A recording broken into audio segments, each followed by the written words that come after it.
Well, what do we got today? Well, when we started talking about maybe doing this show and stuff, we started looking into movies that we had that we wanted to see and we want to discuss. And through one of our trips trying to find another movie, this popped into my head. And I couldn't get it out. And Dan was ever so kind as to order it for me. Because I was a little short at the time. I really hope it's the right movie. I do too. It's about to be very embarrassing if it isn't it, right? Yes, sir. King Cobra. Wow. It is it in all its glory. The Pat Morita classic. Let's watch it. Sounds like a good idea. Okay. Return of the Disc presents Night of the Living Disc. I am once again your host of host. I really here like with, doing that. I am once again Dan, one of the co-hosts. I again am one of the hosts here, Dan. Did you get bit by the snake? Joined here with, as you can tell now, third episode in, horror aficionado, Robert. That's me. We just got done witnessing King Cobra. One of the reasons I still don't like snakes, just... Snakes. Why did it have to be snakes? I'm right there with you, Dr. Jones. Why does it always have to be snakes? This was the big one.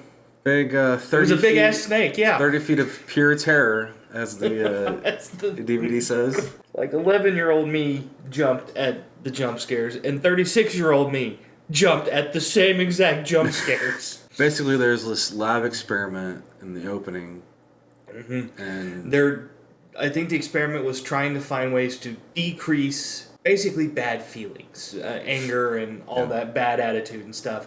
And so what did they do to test it on? They made the world's most angriest thing, and they mixed Cobra and rattlesnake, and they threw it in a bag with some Wolverine and something else, and just like threw it out there, and they were like, we're gonna make this thing a happy snake. And then they failed miserably. And then the story takes place 2 years later, where this King Cobra goes on a killing spree In a small California town known for a brewery. It's a creature There's feature. a lot of montages about that brewery. It's a creature feature and a pure B movie. And it occurs to me that as we were watching this one, I was like, we didn't really plan this, but we're kind of going and showing all the really good subgenres to horror, right? We started with Freddy 2, which I put under like the classics, the 80s, the 90s, the 80s level slashers.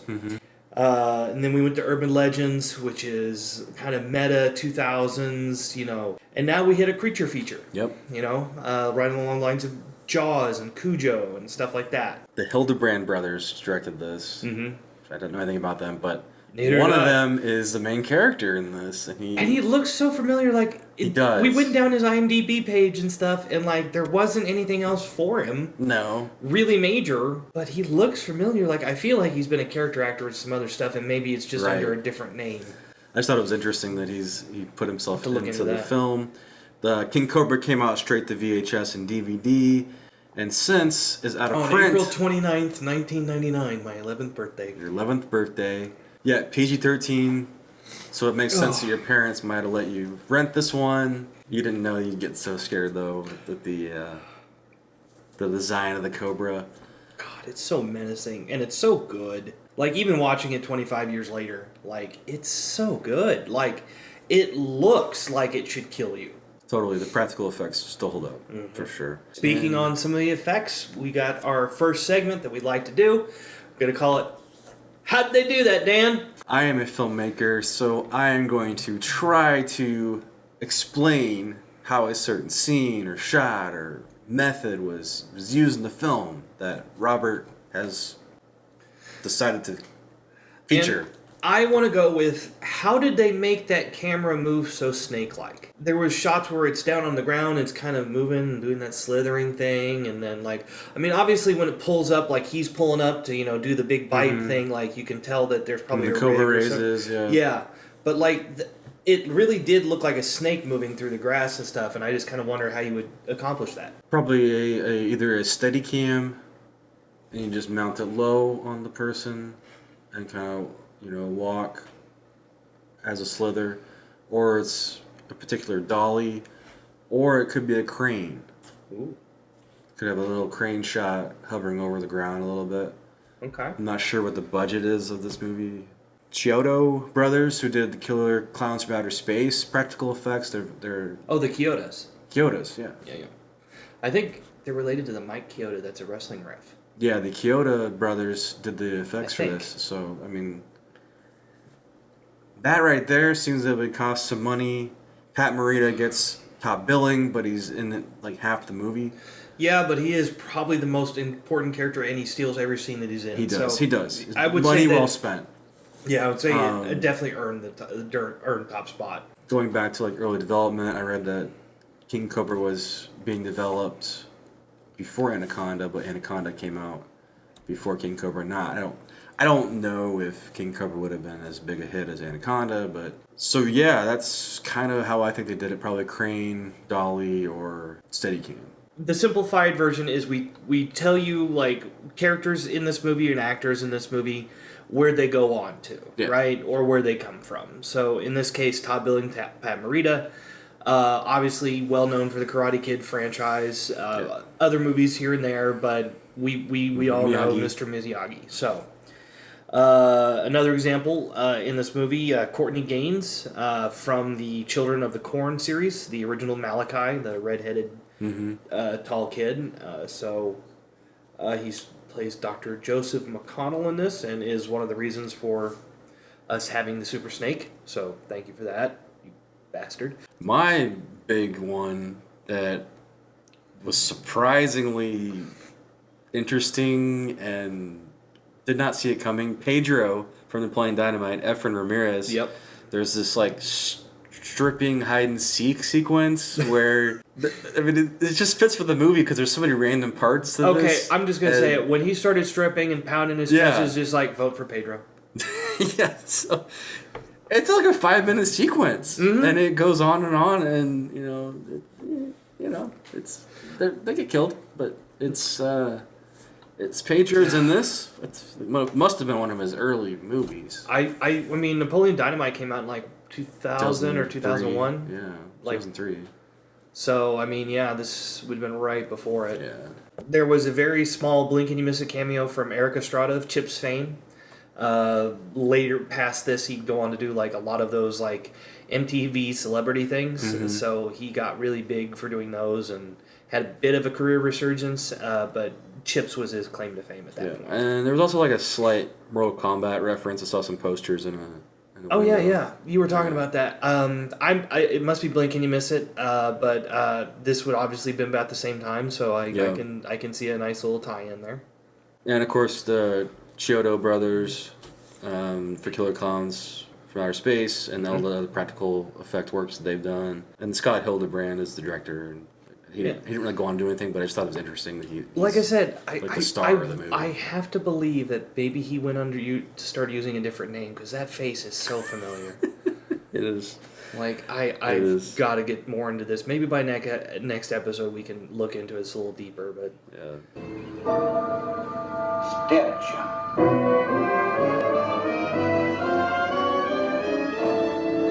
All right, so let's move on to our favorite kills in He's Dead, Jim. Yep, 100%. I love this category.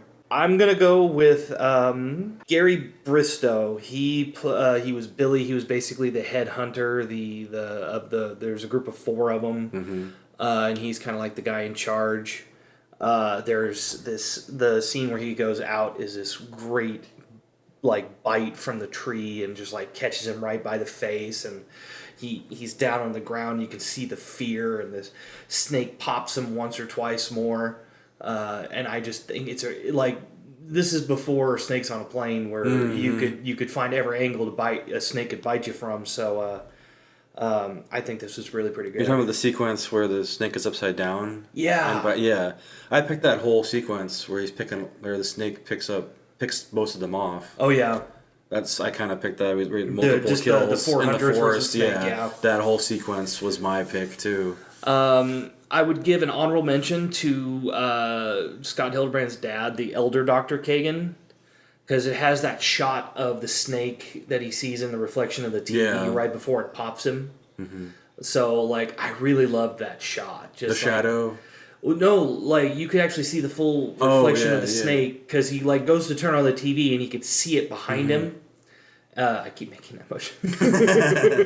But, like, you can see it right behind him, and, like, that it's just a really good shot, and then he just kind of turns, and he's like, oh, no, bang. So I'd give an honorable mention to that one. That's a good choice, too. A lot of his kills are off-screen, though. It starts that way. It kind of builds up, which is really nice, because, like, at first you don't see it at all. Like, it's just or you see it through the flames or the shadows, and then bit by bit it starts, like, building up until the final face-off with Merida. It's the classic Jaws model. Exactly. Where you don't see the shark for, like, the first half of the film, and then it hits you hard with it later. Yeah, it's that same kind of model. I want to say they did something very similar for Anaconda. Of course, they had a lot more, like, computer CGI at work there. But, like, you only saw, like, bits and pieces until it really... I think until it starts ramping up and starts making a couple kills, like, you see it... Like, I think of the shot from the waterfall where it, like, catches the guy from Jumanji and, like, wraps him in midair and stuff. Well, let's move on to most memorable movie moment, which, you know, of course, is self-explanatory. I got two here. So do I. And you might have some of the same, but you might have the exact same too, honestly. But that first, the nightmare where the cop has that sequence, it scared me too, man. It got me jumped too. I didn't see that Cobra coming, and it's early on in the film where they find the snake skin. Yeah, like and you then haven't, she you has haven't a fever fully dream. seen it, and then just She has a fever dream of the snake being in her bedroom. Yes. And there's lightning. There it is. And then bam, the Cobra's in the bedroom. And then at the end, how can you not go with Pat Morita versus the King Cobra? That whole sequence. Those are my exact two in order. I mean, I won't even lie about it. Mr. Miyagi took on a Cobra. And at this point, he has injected himself with anti-venom like every few months. He wasn't injecting himself with anti-venom. He was becoming anti-venom, is the trick. Right. He was injecting himself with Cobra venom to become anti-venom. Yeah. So, like, that's why he, like, most people, when they fought the snake, dropped after one, sometimes two bites. It took 5 before we dropped him. Yeah. And I'm going to go hot take on this. I don't think they ever confirmed him actually dead. No, it was kind of off screen. Like, but I never really said. There's no. There's no confirmation of his death. Like, True. The last scene is a dream where they're talking to the guy that was injured. True. And, like, so there's no guarantee that he didn't actually make it out of there. They hinted very heavily, like they were trying to do a sequel. Mm-hmm. And I wonder if he would have been a part of it in some way. It had to be. That's what I'm saying. It's just like 100%. I'm not letting him be dead, honestly. I like that. I like that theory. But it's a great showdown. Oh, yeah. And the editing there is just... like I said, he steals every scene that he's in. Yeah. And so, I mean, even when he's just talking to other characters or when he's going one-on-one with Seth, like, every part of it is just peak Pat Morita. I just love watching it. Yeah, that was just an epic showdown. That, you know, I thought it might happen, but it just was better than I expected. And that brings us to... the ranking. Our ranking, yeah. Yeah. Now, this one's tough. Like, is it the greatest movie of all time? No. It's not. Is it a really cool movie for what it is and for budgeting reasons and all that stuff? Yes, it is. Would I advise everybody to go through the heartache of trying to find this movie? because we discovered that I was incredibly lucky to find this one. Yeah, for $10 when it's an out of print disc now, and when you search King Cobra movie, you find a different movie. Mm-hmm. From 2016 or something. It's like some sort of Weird rom-com or something. Yeah. So, am I telling everybody to immediately go out and get it? Probably not. I will say, if you are lucky enough to have this movie, you are a lucky person because it's a good movie. So for that, I'm going to give it the ranking of mid-card main event. So 3 out of 5. And that is a lot for Seth, because that freaking snake looks so good.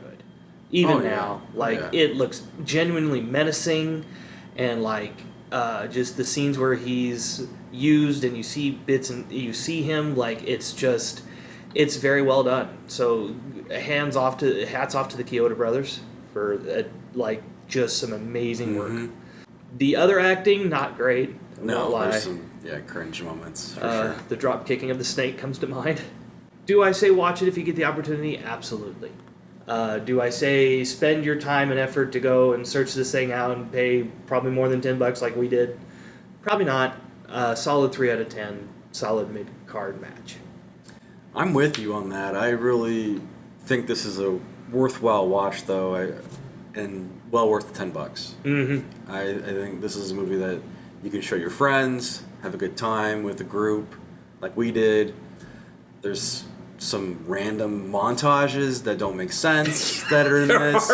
There's like 3 montages. There's the stripping in the forest. There's the with no boobs, by the way.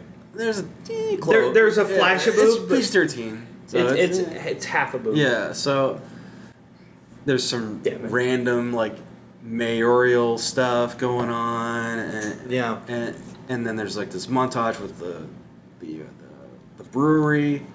That just seems like a different movie. But I agree with you. There's some great Cobra practical effects here.